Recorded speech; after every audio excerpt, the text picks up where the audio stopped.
welcome to this episode of Gin and Tonic Tavern Talks. Today I'm going to tell you about the best campaign I ever played in that was ultimately the greatest failure of a campaign I have ever played in. At the time, we had been running a series of GMs through shorter games. They were all tied together with these strange obelisks that the players would just show up around. Made it easy for everyone to kind of build whatever and gave everyone an immediate buy-in. So I decided to play a grung. And I started looking into grung culture, and grung are not very nice people. I honestly don't know anything about them. Okay, they're tiny little frog people that have to, bathe in water every day or else they start to dry up and die. Oh, wow. But they have a caste system based on the color where the green grung... See if I can remember this correctly. The green grung are like the grunts and the soldiers and the workers. The blue grung are more like middle management, organizing all of the little green ones. The green ones are the largest number. Okay. Then there are the red grung that are all of their magical class, which are treated like the upper class, but they are their own class too. Then there's the purple purple grung that are in charge of more things. How does that work? I can't remember. They have a specific job. And then there is the Golden Grung, who's like their supreme leaders. Oh, yes, these are yes. Little frog people. The frog people. I had completely forgotten what they were called. But, yeah, no, they're on my list of things to play yet in my lifetime. They are truly a blast to play. I just want to do it because they're poisonous. That's also great. You can hug people to death. Yeah. They are fun to play, and I would recommend them as a class, but I decided I was going to dive into their culture, and they are like merciless slavers, like half of the things in D&D. Oh, okay, yeah. I was full of shock and outrage until you said like half of the things in D&D, and I'm like, oh yeah, makes sense. Yeah, like whenever Wizards of the Coast wants you to think that something is bad, they're just like, it's a slaver, and you're automatically going to hate it because slavery is bad. Now, is that smart or lazy that they did that? I think it would be smart if it wasn't used so heavily. Yeah. Anyway. It's less nuanced than I think some forms of evil could be. Yes. Rather than, they take slaves, it could be more like they convince people to join their religious cult who then do their bidding of their own free will. Wow. I mean, it happens in the real world. Yeah, that's true. Anyways, we digress. So we appeared around I built a grung sorcerer, level 6 sorcerer, level 6 fighter named Throg. Cute. No, named Throg. Throg backwards. Throg is the Marvel character with the powers of Thor. Mm-hmm. I don't know much about the character, but I heard about it and thought it would be hilarious to play. And let me tell you, level 6 sorcerer, level 6 fighter is a ridiculously strong combination. Oh. I highly recommend. Wow. I once I'll get into that. I unleashed an awful lot of lightning. It's great. So we appeared, and I was playing this ultra. This frogman considered everyone beneath him. Literally everyone. The only thing that could help bring you up in his eyes is if you were at least useful. And his buy-in to the party, despite being a evil jerk, was that he and all these other three creatures were in the same predicament, and getting out of the predicament likely had the same solution for all of them, so working together made sense. So once we got to know each other a little bit, we discovered these bears that we almost attacked on sight, and then we met them, and they were talking bears. And we went to this bear community where they were all working, and it was happy all the time, and everything was great. And everything was really manicured. So we left there and headed out, and we ended up doing multiple circles because we got lost more often than not. We decided to, wander through the tall grass plains. It was a very bad idea. Uh-oh. There were things in the tall grass that we couldn't see, and they were jumping out at us. So the solution was to use AoE attacks and thunder waves. And I was jumping up because I was a grung. You can jump straight up really high. Mm-hmm. So I was jumping above the grass and then pointing in the direction of where I could see the grass, the disturbance in the grass, and the druid wizard, would just hurl a spell in that direction. Oh. We weren't very accurate. We were just trying to hold them off because we were getting our butts kicked. So then we finally made it out to the beach, where we made our camp, licked our wounds. As we were there on the first night, this crab man came up and attacked the person on watch, who luckily saw it and handily defeated it. So we decided to run away from that. Seems reasonable. We thought that was the GM telling us that was the wrong way to go. So then we headed towards this forest that was full of harpies and displacer beasts. Seems like maybe that wasn't a good way to go.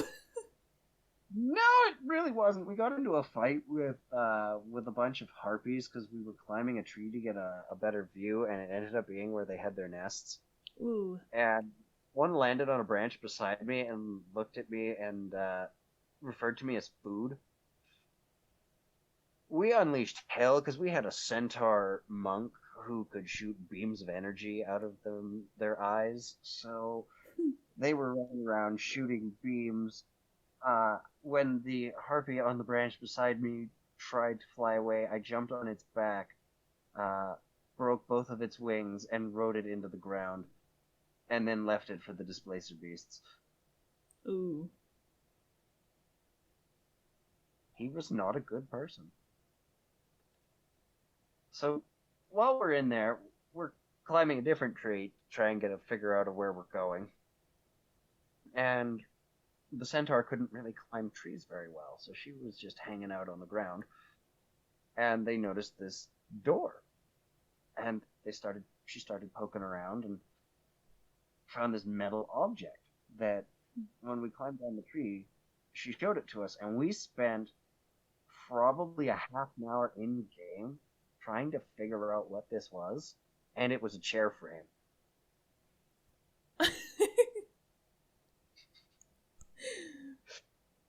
Which this prompted us to start digging. We had mold earth and a couple other spells. And then, after we realized this was not going to get us very far very fast, the GM pointed that out. So my character's idea was, well, why don't we go back and enslave the bears? Oh. The party then went, yeah, that's not a terrible idea. So we went back there and attempted to force them to come work for us, and I ended up fighting their chief in single combat. And how did I do this? I used my action, second win. No, not second. Is it second win the fighter that lets them take a second? Oh, don't look at me. I don't know anything about fighters. I'm trying to remember this. I can't remember how I did it, but right action surge, which lets you take another action. Okay. So I action surged, used the first action to cast what was it? Lightning bolt, twin spell, quicken spell, and then action surge, lightning bolt, twin spell, quicken spell, lightning bolt. I managed to roll Wow. 5 lightning bolts in the same turn. I exhausted like everything I had. He rolled a 20 and got out of the way. Saw the roll. I mean, I probably blew a hole through their camp like no tomorrow. And then he smacked me around and almost killed me in one shot. Ooh. So then they gave us their 3 idiots. They were like, haha, take these 3. They're Huey, Dewey, and Louie. And yeah, they were not very bright. And we told them to start digging in a spot with these shovels. And then we went and we were digging in our own spot and looking around. And then everything got quiet. So we went back to them. And only Dewey was in where we left him. He was sleeping in where we left him, but he was still at his post. The other 2 had wandered off. It was at that moment that Gort realized that he hated the other 2, and Dewey was the only one worth keeping. Awesome. And he made no qualms about that, and by the end of it, half the party agreed with him. Dewey was the most important one, and if the other 2, if we had to sacrifice one, it would be one of the other 2. So we decided to take shelter inside of one of the rooms that we had excavated, because we kept uncovering these doorways, and they led into these rooms. We figured we might as well climb in one for the night, and we heard the displacer beasts moving around at night, feasting on all of the dead harpies that we had killed not far from there. Mm-hmm. So, we just kind of hunkered down and stayed there. And we piled 3 giant bear men and an entire party all on one side of the room on the wall. It gave way to a cavern. Handy. And we fell into the cavern, and from there we found ourselves at the pile of this rubble and these straight up cliffs with these square windows in them. There's these square holes lining them up and down. Some of them with panes of glass in them, some of them without. We were trying to figure out what the hell. And we walked around, and we made a wrong turn, and we walked in the same block twice. It was an entire underground city, because we had pissed the GM off enough by digging at the thing that he had just meant to be a bit of scenery to imply that there was a fallen empire here. And instead we dug it up. And so we were climbing around down there when we were attacked by this thing, this almost like a giant centipede that breathed lightning at us. These giant maw climbing the side of the building, and we had the most epic fight on the side of a skyscraper as we were falling and catching ourselves and climbing back up. And there was a point where we were not doing good. We were losing. So I climbed up and I decided I was going to charge it. And I got up to it. I leapt straight at it. I was going to jump inside of its mouth and launch lightning at it. And as I jumped forward, I missed. Oh dear. And it hit me with its lightning blast, which I had resistance to, which is the only reason I survived. And then I fell. And as I was falling, all I felt, both as a player and as a character, was I failed. and I nearly died. They had to use an entire medicine kit on me to make me workable again. Wow. And somebody had the healer feat. So he got his ass kicked multiple times. So we explored the city a little bit, and then we decided that Huey, Dewey, and Louie really were a, a liability, to say the least. They weren't that bright, and I didn't want Dewey to get hurt. So we decided we were going to climb out and take them back, and then we'd come back here. As we were making camp before we went down there, this orb floated up and looked at us with this red light, and then floated away, and alarms started going off further inside the city. Mm. So we ran like hell. Yeah. On the way up, we had the druid turned into a giant spider who had wrapped up Huey, Dewey, and Louie in spider silk, and we were dragging them up.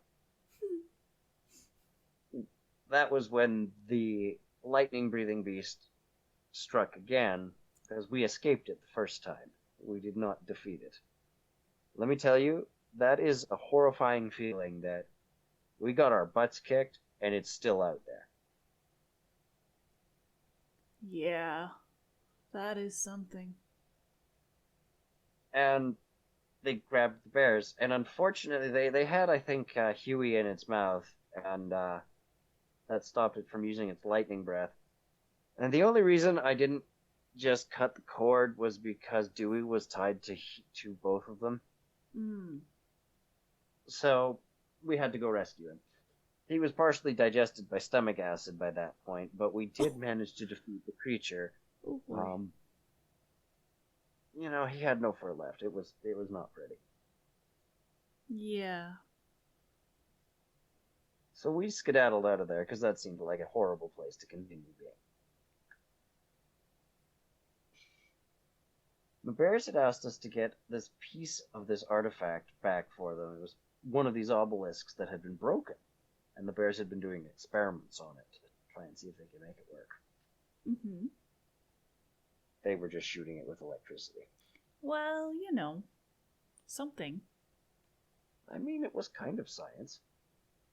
I tried to help them, and early on in the campaign, when I was trying to be friends with them, and their lightning mages were like using cantrip level lightnings to make things happen, and I pumped like 3 lightning bolts into it and blew up the office. Shit happens. Yeah, well, I was trying to be helpful. It also didn't do anything to the broken obelisk. It didn't produce any positive effects other than a lot of sparks. Anyways, I digress. So we got the hell out of there, dropped the bears back off, so we went back down, and then we started heading north to where we were supposed to go. We encountered a desert, and we looked at the party and went, how are we going to get across this massive desert? We have a centaur. So I thought, well, you know what? If we dig, we can find clay, and then we can build a boat, like a ski boat, and we can cook it on a fire, and then the centaur can pull the sled, because there's too many of us to fit just on her back, and trudging through the desert will take a long time otherwise. So we spend like 2 days digging and finding enough clay to build a serviceable ski boat. And as we get it baked up, the druid wizard, both character and player, is like, I could just wild shape into a spider after polymorphing someone into a spider. Mm-hmm. I swear one of our players looked at him like she was going to kill him. Because we had spent 2 days on this cockamamie idea that we probably could have just walked across the desert, but,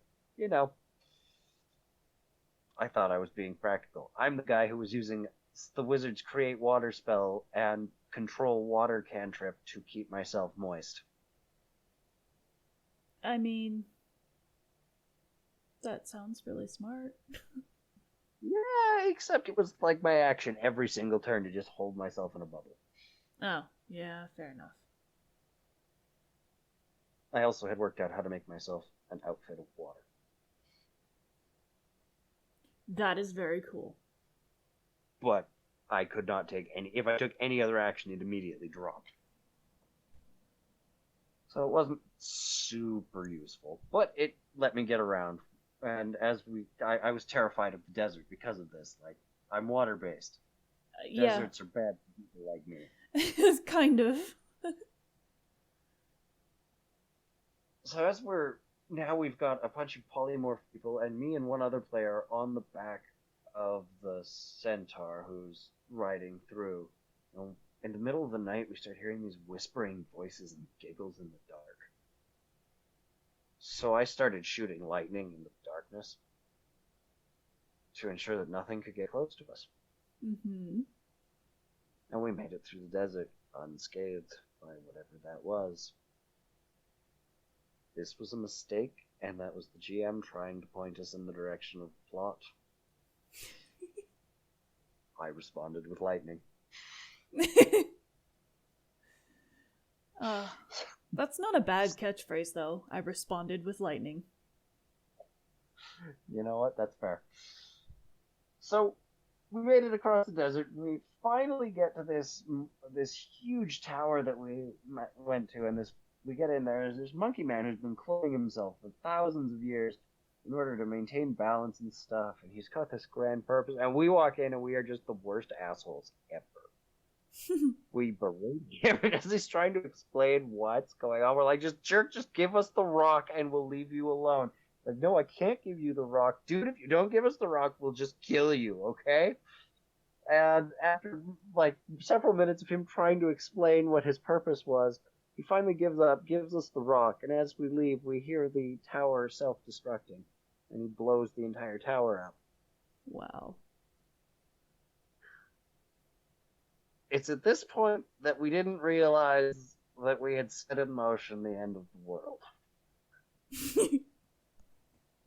Twice. Twice. So as we're heading down, we see from the forest there's now like this huge plume of smoke and dust rising up, and we're like, we better fucking stay away from that. And we take the other way around and go see the bears. We give them the monolith, or the piece of the obelisk, Mm-hmm. and as we're arriving, these robots that had risen up from the city are now attacking the bears. So we're like, oh shit, robot people. Fuck, this is kind of our fault. Pardon my language. So we start fighting them. While another one of our party members rushes the piece of the obelisk to the obelisk where the bears are trying to give them cover so that they can put it back together, and the chief bear has to perform a ritual to bind the two things, and we're buying them time, and then they're fused together, and the bears start turning into these bubbling masses of meat. Oh boy. They are like blobby people of pink meat, and they start like globbing at the robots. And I remember standing on the battlefield having like slammed several of them to pieces, looking at the robots, seeing the bears are just these meaty monsters, and just standing there. It's your turn going,